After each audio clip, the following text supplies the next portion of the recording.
ಎಲ್ರಿಗೂ ನಮಸ್ಕಾರ. Welcome to RMR Kannada vlogs. ಇವತ್ತು ಯುಗಾದಿ ಹಬ್ಬ. ಎಲ್ಲರಿಗೂ ಯುಗಾದಿ ಹಬ್ಬದ ಶುಭಾಶಯಗಳು, ಹಾಗೆ ಹೊಸ ವರ್ಷದ ಶುಭಾಶಯಗಳು. ನಿಮ್ಮೆಲ್ಲರಿಗೂ ಗೊತ್ತಿರುವ ಹಾಗೆ ಇದು ನಮ್ಮ ಹೊಸ ವರ್ಷ. ಹಾಗೆ ಇವತ್ತಿನ ಹೊಸ ವರ್ಷವನ್ನ ಹೊಸದಾಗಿ ಹೊಸ ಹುರುಪಿನೊಂದಿಗೆ ಎಲ್ಲರೂ ಪ್ರಾರಂಭಿಸ್ತೀವಿ. ಹಾಗೆ ಈ ಯುಗಾದಿ ಹಬ್ಬ ಎಲ್ಲರ ಬಾಳಲ್ಲಿ ಹೊಸ ಸಂತೋಷನ ತರಲಿ, ಖುಷಿನ ತರಲಿ, ಹಾಗೆ ಆಯುರ ಆರೋಗ್ಯ ಸಂಪತ್ತು ಸೌಭಾಗ್ಯ ನೆಮ್ಮದಿ ಸುಖ ಎಲ್ಲವನ್ನೂ ತರಲಿ ಅಂತ ಕೇಳ್ಕೊತೀನಿ. ಎಲ್ಲರೂ ಖುಷಿಯಾಗಿರಿ, ಖುಷಿಯಿಂದ ಈ ಯುಗಾದಿ ಹಬ್ಬನ ಸೆಲೆಬ್ರೇಟ್ ಮಾಡಿ. ಹಾಗೆ ನಮ್ಮ ಸೈಡು ಯುಗಾದಿ ಹಬ್ಬ ಅಂದರೆ ಮೇಯ್ನ್ ನೆನಪಾಗೋದು ಎಣ್ಣೆ ಸ್ನಾನ. ಹೌದು, ನಾನು ಸಹ ಎಣ್ಣೆನ ಬಿಸಿ ಮಾಡಿ ರೆಡಿ ಮಾಡಿದ್ದೀನಿ. ಹರಳೆಣ್ಣೆನ ಅಮ್ಮ ಊರಿಂದ ಕೊಟ್ಟು ಕಳಿಸಿದ್ರು. ಹಾಗೆ ಇದು ನನ್ನ ಕೂದಲಿಗೆ ಹಚ್ಚೋ ಎಣ್ಣೆ, ಅಮ್ಮನೇ ಪ್ರಿಪೇರ್ ಮಾಡಿ ಕೊಟ್ಟು ಕಳಿಸಿದ್ರು. ಕರಿಬೇವು, ದಾಸವಾಳ, ಹಾಗೆ ರೋಸ್ ಇದೆಲ್ಲ ಹಾಕಿ ಕಾಯಿಸಿ ಕೊಟ್ಟು ಕಳಿಸಿದ್ರು. ಸೊ ಅಮ್ಮ ಪ್ರೀತಿಯಿಂದ ಕಳಿಸಿರೋ ಎಣ್ಣೆನ ಇವತ್ತು ನಮ್ಮ ಪಾಪುಗೆ ಹಾಗೆ ನಮ್ಮ ಮನೆಯವ್ರಿಗೆಲ್ಲ ಮೈಗೆ ಹಚ್ಚಬೇಕು. ಹಾಗೆ ನಾನು ಈ ಎಣ್ಣೆನ ತಲೆಗೆಲ್ಲ ಹಚ್ಕೊಂಡ್ಬಿಟ್ಟು ರೆಡಿಯಾಗಿ ಮನೆ ಕೆಲಸ ಎಲ್ಲ ಮಾಡಿ ಪೂಜೆಗೆ ರೆಡಿ ಮಾಡ್ಕೊಬೇಕು. ಸೊ ಎಲ್ಲರಿಗೂ ಒನ್ಸ್ ಅಗೇನ್ ಯುಗಾದಿ ಹಬ್ಬದ ಶುಭಾಶಯಗಳು. ನಮ್ಮ ಯುಗಾದಿ ಹಬ್ಬ ನಿಮ್ಮ ಜೊತೆ. ತೋರಣ ಮಾಡಿ ಅಂತ ಕೊಟ್ರೆ ಅಲ್ಲೋಗಿ ಇರೋ ದಾರಕ್ಕೆ ತೋರಣ ಹಾಕಿ ಅಂದ್ರೆ ಇಲ್ಲೇ ಈ ತರ ರೆಡಿ ಮಾಡ್ಕೊಂಡು ಕೂತಿದ್ದಾರೆ. ಇದನ್ನ ಹೆಂಗ್ ಹಾಕೋದು ಇವಾಗ ದಾರ ಎಲ್ಲ ಬಿಚ್ಚಿ ನಾವು ಪೋಣಿಸ್ಬೇಕು. ಅಲ್ಲೇ ಇರೋ ದಾರಕ್ಕೆ ಹೋಗ್ಬಿಟ್ಟು ಈ ತರ ಹಾಕಿ ಅಂತ ನಾನು ಹೇಳಿದ್ರೆ ಇಲ್ಲೇ ಹಾಕೊಂಡ್ಬಿಟ್ಟು ಇಬ್ರು ಕೂತಿದ್ದಾರೆ. ಹೇಳಿದ ಒಂದೇ ಒಂದು ಕೆಲಸ, ಹಬ್ಬಕ್ಕೆ ಇವತ್ತು ತೋರಣ ರೆಡಿ ಮಾಡಿ ಅಂತ, ಅದನ್ನ ಈ ತರ ರೆಡಿ ಮಾಡ್ಕೊಂಡು ಕೂತಿದ್ದಾರೆ. ಈಗ ಇದನ್ನು ಹೋಗಿ ನಾನೇ ಮಾಡಬೇಕು. ಹೇಳಿದ ತಪ್ಪಿಗೆ ಒಂದು ಕೆಲಸ ಹೇಳಿದ್ರೆ 2 ಕೆಲಸ ನಾನೇ ಮಾಡ್ಬೇಕು. ಇವಾಗ ಅಲ್ಲ ರೀ, ಅಲ್ಲ ದಾರ ಇದೆಯಲ್ಲ ಅದಕ್ಕೆ ಹೋಗಿ ಹಾಕ್ಬೇಕಲ್ವ, ಈ ತರ ಯಾಕೆ ಮಾಡಿದ್ದೀರ? ಅದ ಹೆಂಗೆ ಈಗ ಮತ್ತೆ ದಾರ ಬಿಚ್ಚಬೇಕು ಅಂದ್ರೆ ಫುಲ್ ಗಂಟಾಗಿಲ್ವಾ ಅಲ್ಲಿ? ಎಲ್ಲರೂ ಮಾಡ್ಕೊಂಡು ಕೂತಿದ್ದಾರೆ. ಇವಾಗ ಹೋಗ್ಬಿಟ್ಟು ಮತ್ತೆ ಬಿಚ್ಚಿ ಅದನ್ನ ಹಾಕ್ಬೇಕು.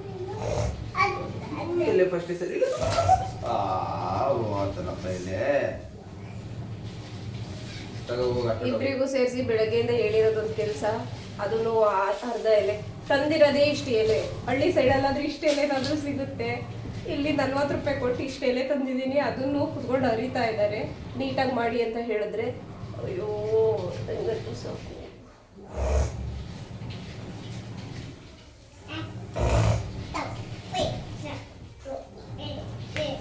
ಇದು ಹೆಂಗ್ ಹಾಕ್ತೀರಪ್ಪ ನೀವೀಗ?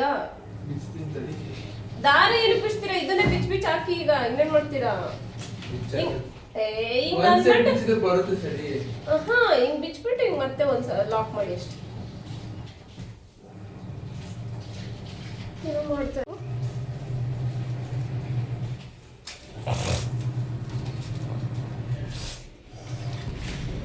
ದಾರ ತೆಗೆದ್ಬಿಟ್ಟು ಹಾಕ್ತೀನಿ ಅಂತ ಬಾಗ್ಲಲ್ಲಿರೋ ಮೊಳೆನೇ ಕಿತ್ತಾಕಿದ್ದಾರೆ.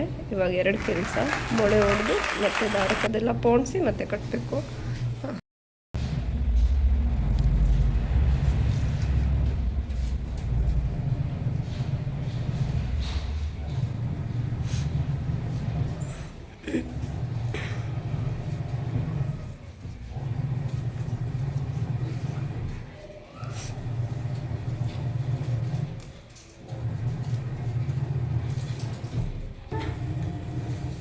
ಏನು ಮಾಡ್ತಾ ಇದ್ದೀರಮ್ಮ ಏನ್ಗೌಡ್ರೆ?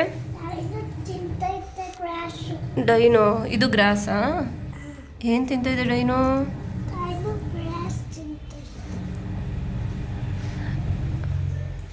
ನಿಂಗೆ ಅಮ್ಮ ಬೇಕಾ ಡೈನೋಸರ್ ಬೇಕಾ? ಅಮ್ಮ ಬೇಕಾ ಡೈನೋಸರ್ ಬೇಕಾ? ಅಮ್ಮ ಬೇಡ? ಅಮ್ಮ ಬೇಡವಾ? ಡೈನೋಸರ್ ಬೇಕಾ? ಇದು ನನ್ನ ಪರಿಸ್ಥಿತಿ ನಮ್ಮ ಮನೆಯಲ್ಲಿ. ಅವನಿಗೆ ನಾನು ಬೇಡ, ಡೈನೋಸರ್ ಬೇಕು. ಇವತ್ತಿನ ಚಿಕ್ಕದಾದ ಚಂದವಾದ ರಂಗೋಲಿ ಇದು. ಹಾಗೆ ತೋರಣ ಕೂಡ ಸಿದ್ಧವಾಗಿದೆ.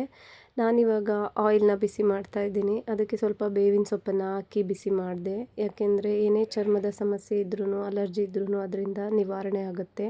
ಅದು ತುಂಬ ಒಳ್ಳೆಯದು ಅಂತ. ಎಣ್ಣೆ ರೆಡಿ ಆಗ್ತಾ ಇದೆ.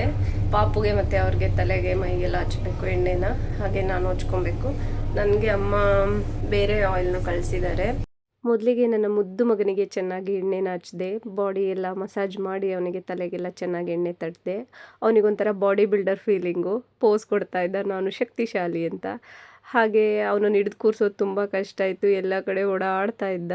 ಆಮೇಲೆ ನಮ್ಮ ಮನೆಯವ್ರಿಗೂ ಸಹ ಎಣ್ಣೆ ಎಲ್ಲ ಹಚ್ಚಿ ಅವರಿಬ್ಬರೂ ಬಿಸಿಲಲ್ಲಿ ಸ್ವಲ್ಪ ಹೊತ್ತು ಇರಿ ಅಂತ ಹೇಳಿ ಬಂದಿದ್ದೆ.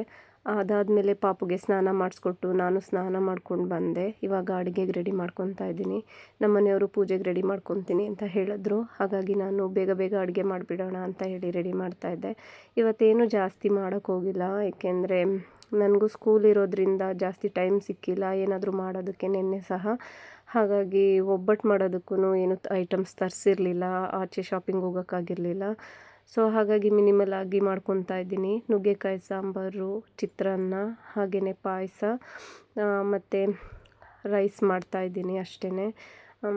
ಮತ್ತು ಸಂಜೆ ಆದರೆ ನೋಡೋಣ, ಬಜ್ಜಿ ಏನಾದರೂ ಮಾಡ್ಕೊಳ್ಳೋಣ ಅಂದ್ಕೊಂಡಿದ್ದೀನಿ.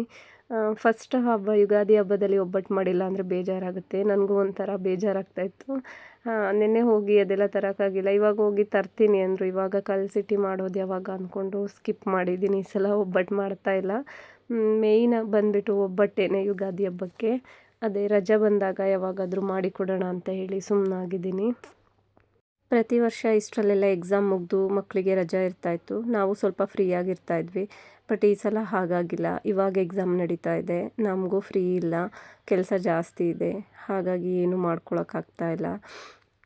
ನಾನಿವಾಗ ಬೇವು ಬೆಲ್ಲನ ರೆಡಿ ಮಾಡ್ತಾಯಿದ್ದೆ. ಅವ್ರು ಪೂಜೆಗೆ ರೆಡಿ ಮಾಡ್ಕೋತಾ ಇದ್ದರು.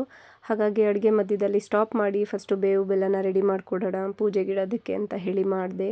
ಹಾಗೆ ಬೇವು ಮತ್ತು ಬೆಲ್ಲ ಅನ್ನೋದು ಎಂಥ ಒಳ್ಳೆ ಕಾಂಬಿನೇಷನ್ ಅಲ್ವಾ. ಸುಖ ಬಂದಾಗ ಹಿಗ್ಗಬೇಡಿ, ಕಷ್ಟ ಬಂದಾಗ ಕುಗ್ಗಬೇಡಿ ಅನ್ನೋದನ್ನು ಈ ಎರಡು ಇಂಗ್ರೀಡಿಯೆಂಟ್ಸ್ ಮೂಲಕ ಎಷ್ಟು ಚೆನ್ನಾಗಿ ಹೇಳಿದ್ದಾರೆ. ಕಹಿ ಸಿಹಿ ಎರಡನ್ನೂ ಸಮಾನವಾಗಿ ಸ್ವೀಕರಿಸಿ ಜೀವನನ ನಡೆಸಿ. ಏನೇ ಕಷ್ಟಗಳು ಬಂದ್ರೂ ಏನೇ ಸುಖ ಬಂದ್ರೂ ಎರಡನ್ನೂ ಬ್ಯಾಲೆನ್ಸ್ಡಾಗಿ ತೂಗಿಸ್ಕೊಂಡು ಹೋಗಿ ಮತ್ತು ನಿಮ್ಮ ಜೀವನನ ಸುಖಮಯವಾಗಿ ಸಾರ್ಥಕವಾಗಿ ಬದುಕಿ ಅನ್ನೋದು ಇದರ ಅರ್ಥ. ಯುಗಾದಿ ಹಬ್ಬ ಎಷ್ಟು ಅರ್ಥಪೂರ್ಣವಾಗಿದೆ ನಮ್ಮ ಜೀವನದಲ್ಲಿ ಅಲ್ವಾ. ದೊಡ್ಡೋರು ಎಲ್ಲ ಹಬ್ಬದಲ್ಲೂ ಒಂದೊಂದು ಪಾಠನ ಇಟ್ಟಿದ್ದಾರೆ, ಕಲಿಬೇಕು ಅಷ್ಟೇ. ಇದು ನೀವು ನೋಡ್ತಾ ಇರ್ಬೋದು, ಮೊನ್ನೆ ಜಾತ್ರೆಯಲ್ಲಿ ಪಿಂಗಾಣಿದು ಒಂದು ಡಬ್ಬ ತಂದಿದ್ದೆ ಅಲ್ವಾ, ಅದರಲ್ಲಿ ಉಪ್ಪಾಕಿಡೋದಕ್ಕೆ ಅಂತ. ಫೈನಲಿ ಅದರಲ್ಲಿ ಉಪ್ಪಾಕಿಟ್ಟಿದ್ದೀನಿ, ಯೂಸ್ ಮಾಡ್ತಾ ಇದ್ದೀನಿ. ತುಂಬ ಖುಷಿಯಾಗುತ್ತೆ ಅದನ್ನು ನೋಡೋದಕ್ಕೆ ನನಗೆ. ಹಾಗೆ ಎಲ್ಲ ಕೆಲಸವನ್ನು ಮುಗಿಸಿ ನಾನು ಪೂಜೆ ಮಾಡೋಣ ಅಂತ ಬಂದೆ. ಯಾವಾಗಲೂ ಕೇಳ್ಕೊಳ್ಳೋ ಹಾಗೆ ಎಲ್ಲರಿಗೂ ಒಳ್ಳೆಯದನ್ನು ಬಯಸಿ ಒಳ್ಳೆಯದನ್ನು ಕೇಳಿಕೊಂಡು ನಮ್ಮ ಜೀವನದಲ್ಲೂ ಹೊಸ ಹೆಜ್ಜೆಗೆ ಹೊಸ ಪ್ರಯತ್ನಗಳಿಗೆ ಒಳ್ಳೆಯದಾಗಲಿ ಅಂತ ಹಾರೈಸು ಭಗವಂತ ಅಂತ ಕೇಳಿಕೊಂಡು ಪೂಜೆನ ಮಾಡಿ ಈ ಹೊಸ ವರ್ಷ ಎಲ್ಲರಿಗೂ ಹೊಸತನ್ನು ತರಲಿ, ಹೊಸ ಬೆಳಕನ್ನು ತರಲಿ ಅಂತ ಕೇಳಿಕೊಂಡೆ. ಹಾಗೆ ಇನ್ನೊಂದೇನು ಬೇಜಾರಾಯಿತು ಅಂದರೆ ಇವತ್ತು ಸರಿಯಾಗಿ ಏನು ವೀಡಿಯೋ ಮಾಡ್ಕೊಳಕ್ಕಾಗ್ತಾ ಇರಲಿಲ್ಲ. ಪದೇ ಪದೇ ಕರೆಂಟ್ ತೆಗಿತಾ ಇದ್ದರು, ಹಾಗಾಗಿ ಸರಿಯಾಗಿ ಯಾವುದನ್ನು ಕ್ಯಾಪ್ಚರ್ ಮಾಡ್ಕೊಳಕ್ಕಾಗಲಿಲ್ಲ. ಮತ್ತು ನಾವು ಊಟ ಮಾಡೋ ವೀಡಿಯೋನ ಸಹ ಮಾಡ್ಕೊಳ್ಳೋಣ ಅಂತ ಇದ್ದೆ, ಅದನ್ನು ಸರಿಯಾಗಿ ಕ್ಯಾಪ್ಚರ್ ಮಾಡ್ಕೊಳಕ್ಕಾಗಲಿಲ್ಲ. ಕರೆಕ್ಟ್ ಟೈಮ್ಗೆ ಕರೆಂಟ್ ಹೋಯಿತು. ಸೊ ಹಾಗಾಗಿ ಈ ವಿಡಿಯೋನ ಇಷ್ಟಕ್ಕೇ ಎಂಡ್ ಮಾಡ್ತಾಯಿದ್ದೀನಿ. ಈ ಯುಗಾದಿ ಹಬ್ಬ ಎಲ್ಲರಿಗೂ ಒಳ್ಳೆಯದಾಗಲಿ ಅಂತ ಕೇಳ್ಕೊತೀನಿ. ಮತ್ತೊಮ್ಮೆ ಎಲ್ಲರಿಗೂ ಯುಗಾದಿ ಹಬ್ಬದ ಶುಭಾಶಯಗಳು. ಈ ನನ್ನ ವೀಡಿಯೋಸ್ ನಿಮಗೆ ಇಷ್ಟ ಆಗ್ತಾ ಇದ್ದರೆ ದಯಮಾಡಿ ಲೈಕ್ ಮಾಡಿ, ಶೇರ್ ಮಾಡಿ, ಸಬ್ಸ್ಕ್ರೈಬ್ ಮಾಡಿ. ನನ್ನ ಚಾನಲ್ಗೆ ಸಬ್ಸ್ಕ್ರೈಬ್ ಆಗಿ ಅಂತ ಕೇಳ್ಕೊತೀನಿ. ಇನ್ನೂ ಯಾರಾದರೂ ಸಬ್ಸ್ಕ್ರೈಬ್ ಆಗಿಲ್ಲ ಅಂದರೆ ಪ್ಲೀಸ್ ಸಬ್ಸ್ಕ್ರೈಬ್ ಮಾಡ್ಕೊಳ್ಳಿ ಮತ್ತು ನಮ್ಮ ಚಾನಲ್ನ ಸಪೋರ್ಟ್ ಮಾಡಿ. ನಿಮಗೆ ಇನ್ನೂ ಯಾವ ಥರ ಕಂಟೆಂಟ್ನ ನಾನು ಮಾಡಬೇಕು ಅಂತ ಅನಿಸುತ್ತೆ ಅದನ್ನು ಕಮೆಂಟ್ ಬಾಕ್ಸ್ನಲ್ಲಿ ಕಮೆಂಟ್ ಮಾಡಿ ತಿಳಿಸಿ, ನಾನು ಮಾಡೋದಕ್ಕೆ ಟ್ರೈ ಮಾಡ್ತೀನಿ.